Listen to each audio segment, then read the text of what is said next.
Hey guys, welcome back to Let's Play Xenosaga Episode 3. Last time we finished up the red orb and the boss from the green orb, if I remember correctly. And this time we have one final orb left to complete. And this is the one you're going to spend the most time in, not because it's long, but because you're going to come back here.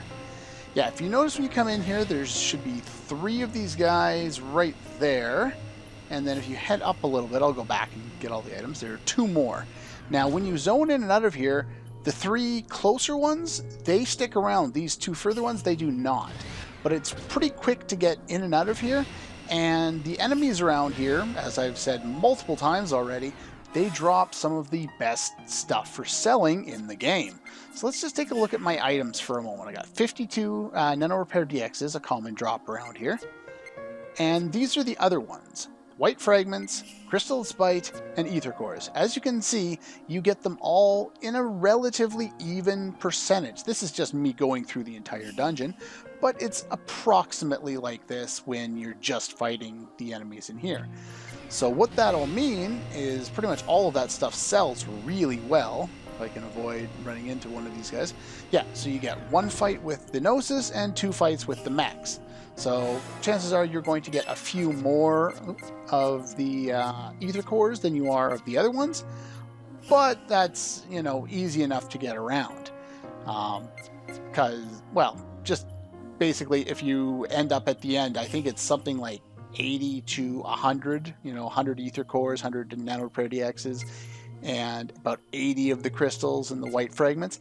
If you do that and you sit there and grind against these guys, not only will you gain lots of levels, you'll get lots of skill points, as I've demonstrated in previous episodes, but you'll get a shit ton of money as well. Not to mention, like if you look at my money now, when I got in here, I think I had maybe 315,000. Now I have 440,000. So you get a lot of points pretty much all around the board for grinding here, and I will do that. Now, basically the idea is to come in here, kill 3 of them, and zone back out. If you do this now, you'll have the save point out there to help you. You shouldn't need the save point because you should have your, let's see here, where is it? Your decharge, which will easily allow you to make sure you can keep up with your healing. But if you wait till later, you'll get some really useful abilities that will basically make the process go by even faster. But you won't have the save point because once we finish through the dungeon, all the save points get eliminated when you try and go back.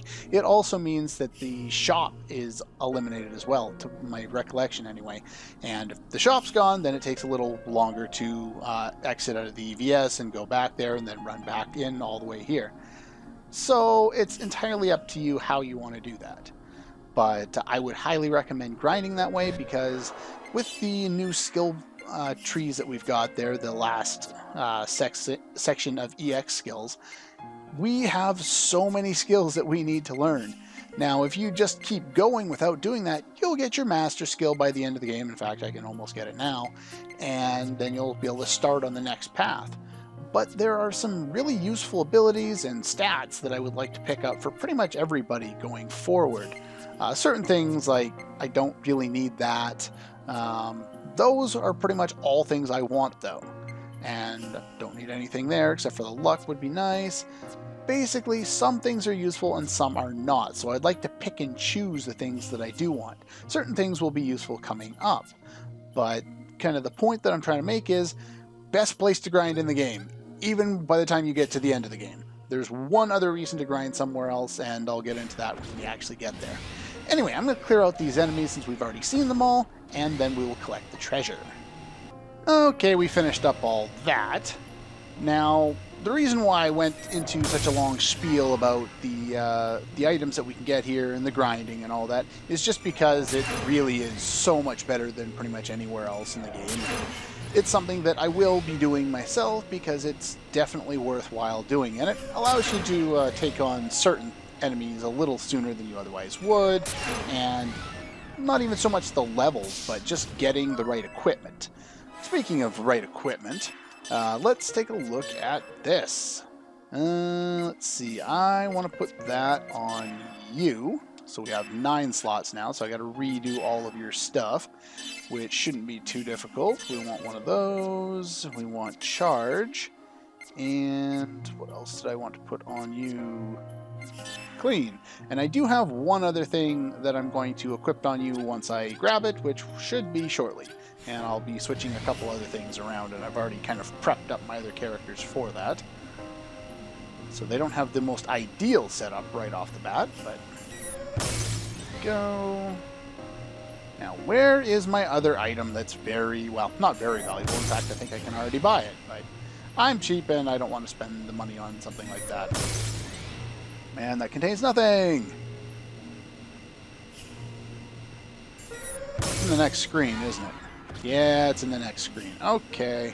Next screen's going to take a little while. It's not really so much a puzzle, but it's very easy to miss the items that are available here. Now, there are 2 types of these things. The green one and the purple one. And the green one you destroy with your mechs. The purple one you cannot. In order to do that, we need to hit one of these crystals. They all do the same thing once you get into this area, and that is simply they switch out your characters to your characters instead of your mechs. So they do this. They say it's connected. It's basically the same room with different enemies. So I'm going to avoid that guy for the moment. I'll probably have to deal with him later. There are a whole bunch of areas around here. I'm just going to take the most straightforward path to killing all the enemies and getting through the area, and then we'll backtrack through in order to collect the treasure. There are 2 treasures that we can get in this area, and those 2 treasures, one can be gotten in mech form and the other one in character form.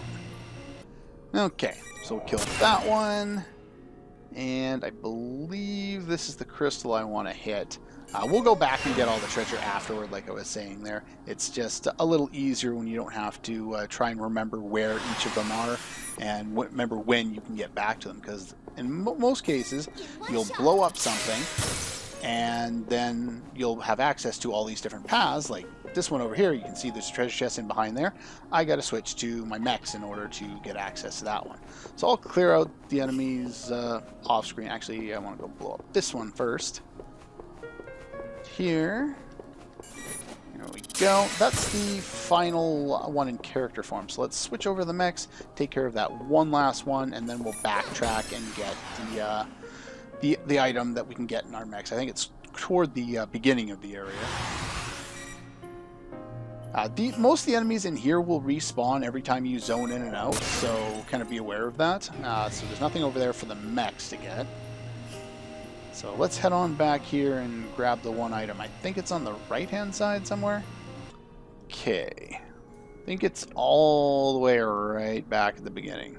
So you loop around here. We probably could have gotten this earlier on. Oh, it's not down there. Where is it? I know there's a treasure floating around here somewhere that we could have missed. Where are you? I know there's one floating around here somewhere. Is it through here? No. I know there's a treasure around here somewhere. Is it this one? I haven't blown this one up yet.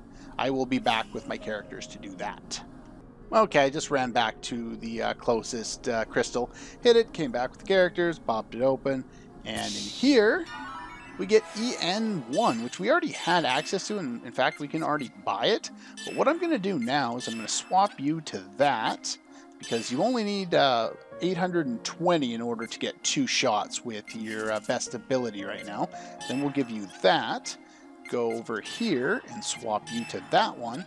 And I already have my other one of these, the EN1s, on the Dina. So now the Dina can upgrade from this one to this one.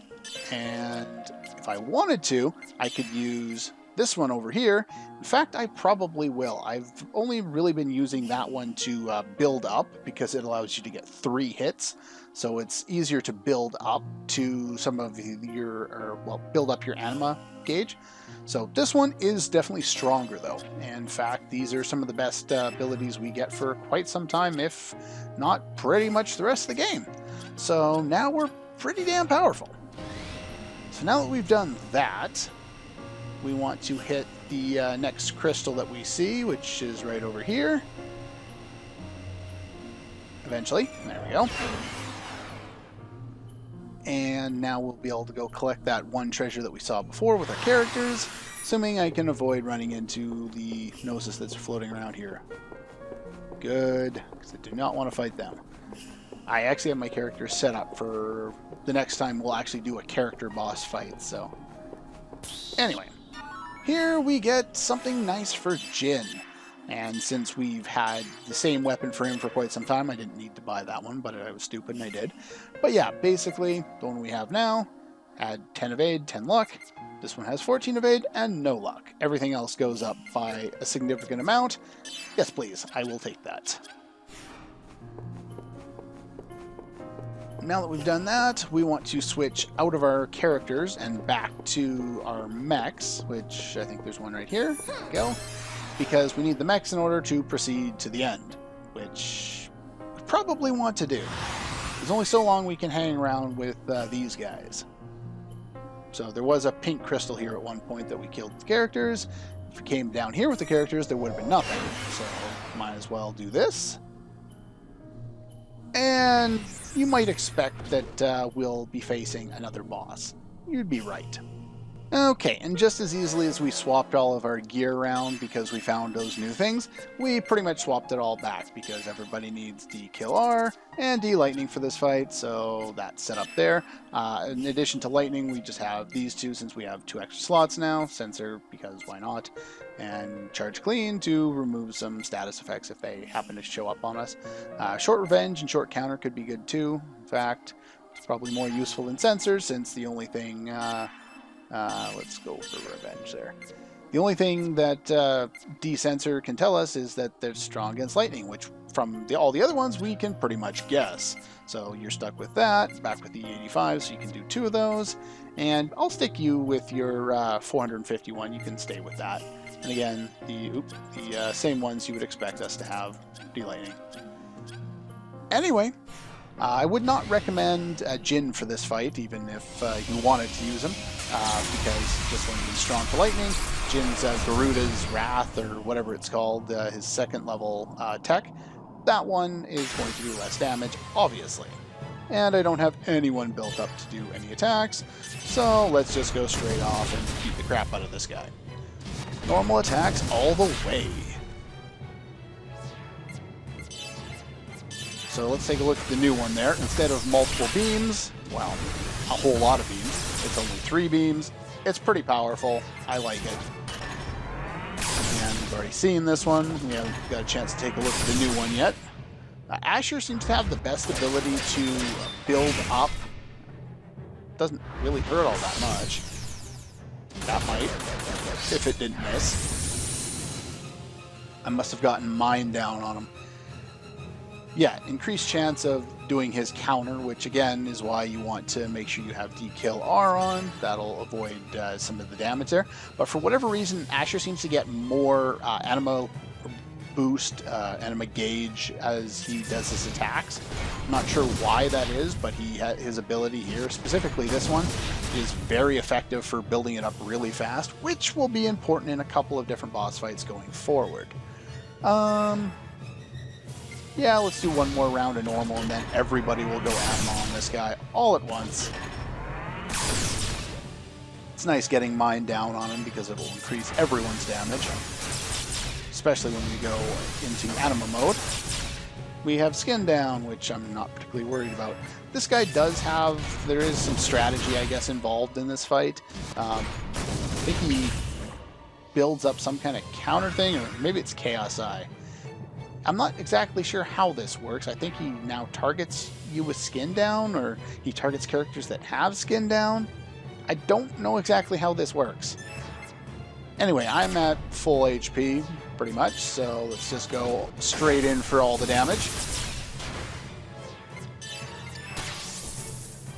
It seems kind of strange to be using your all attacks to attack this guy, even though there's only one of them, and that's just because they simply do more damage. Every time you get a new one, they just do a shit ton more damage than all the previous ones. And unfortunately, Asher is slower than all hell right now. There we go.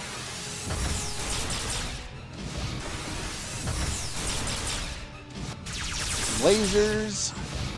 Yeah, we can do, when we're in Anima level 2 and we can hit a whole bunch of times, we actually do pretty close the amount of damage that we were able to do before with our actual Anima Awakening abilities. It's not quite as much, but it's definitely a decent amount. Yeah, 14,000 versus 26. It's definitely not the same, but it is definitely impressive. Flare Buster. Obviously, strong to lightning, so don't equip any lightning weapons on Zebulon.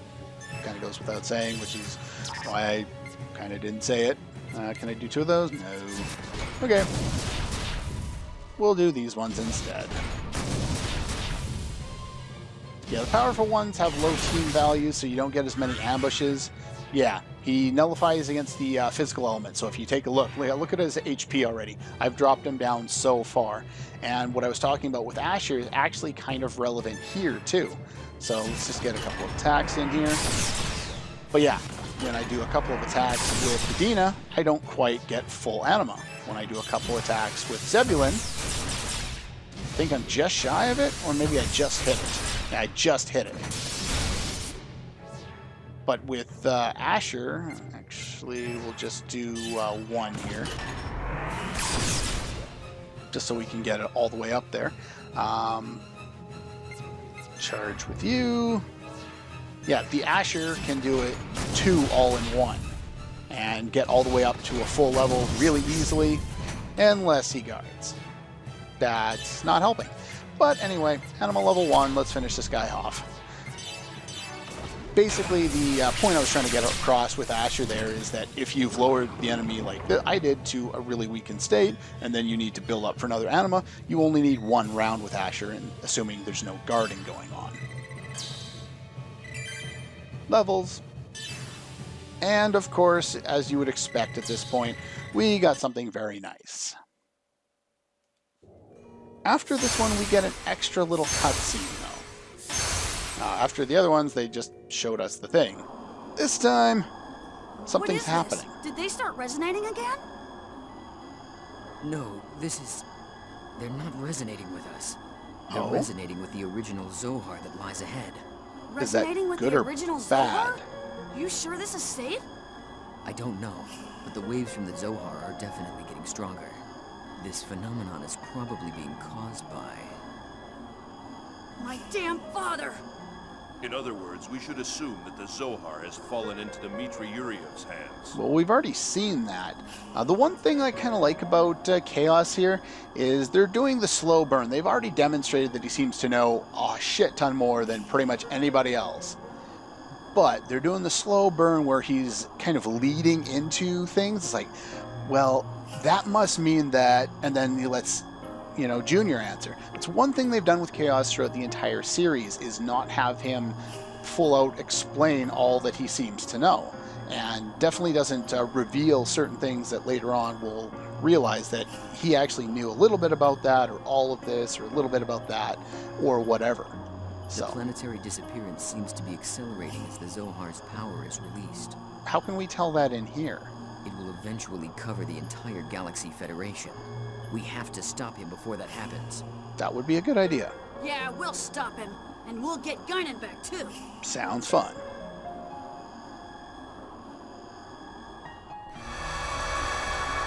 Okay. And after that, we got Awakening Level 3, which I'm sure you were waiting for us to be able to get. So let's just take a quick gander at that. So, Meteor Burst hits all enemies. It's one of the few ones that does. Massive Fire Ether. Lotus Blades, massive beam on a single target. X-Cannon, massive beam on a single target. See, unfortunately, the Dina is all beam, so if something's weak or strong against beam, you're kind of screwed with her.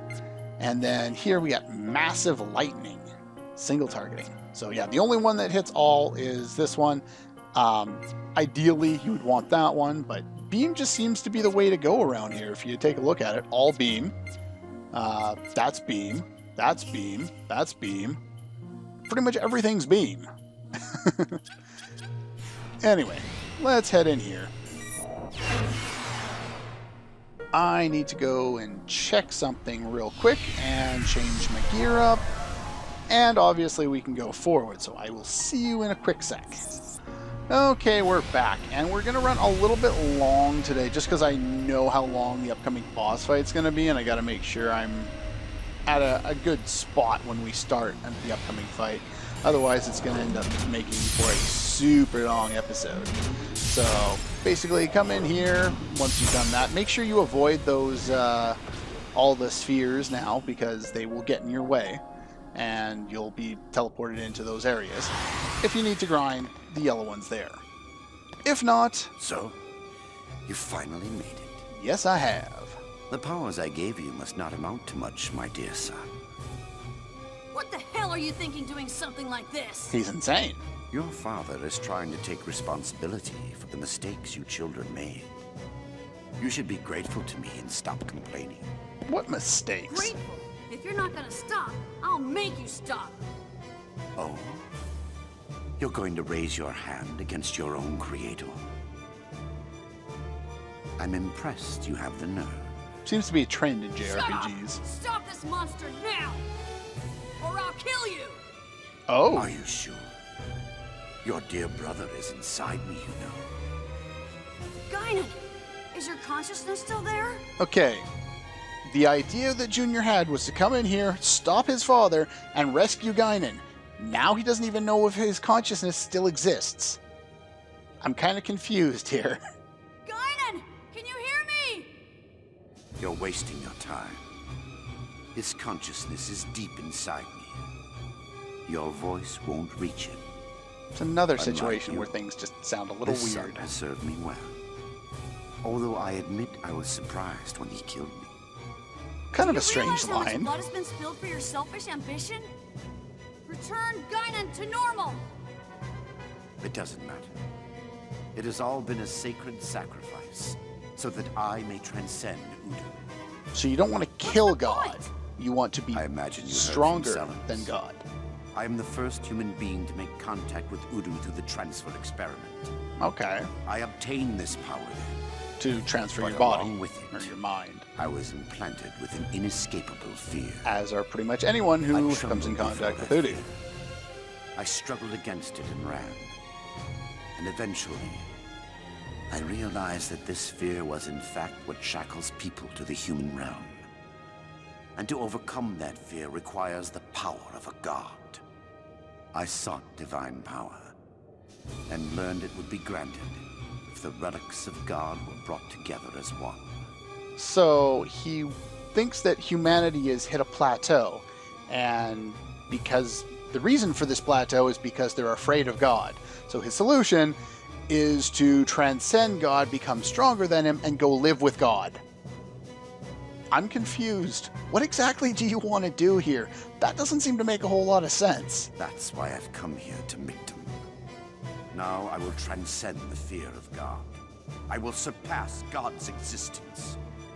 I will obtain Zarathustra that sleeps on Mictum, We still know nothing about this, by and the way. ascend to a higher plane, to the realm of God. He's absolutely batshit insane, isn't he? All of those waves. So, when you made contact with them, you were already infected. Yep, he's Infected? been infected. You don't mean me. Nonsense. This is power. This is the power to surpass God. Now, Albedo had the ability Yes, of basically and being this immortal. is only a fraction of my true power. You don't really think that you alone can stop this power, do you? But he had that ability before he got infected with Udu. Okay. This boss fight is going to be interesting. I didn't have time to go over my strategy. I will do that next time. Anyway, till then, yeah, we're going to have a nice long boss fight on our hands. This is probably one of the longer boss fights in the entire game. So, anyway, that's all for this one, and I'll see you guys next time.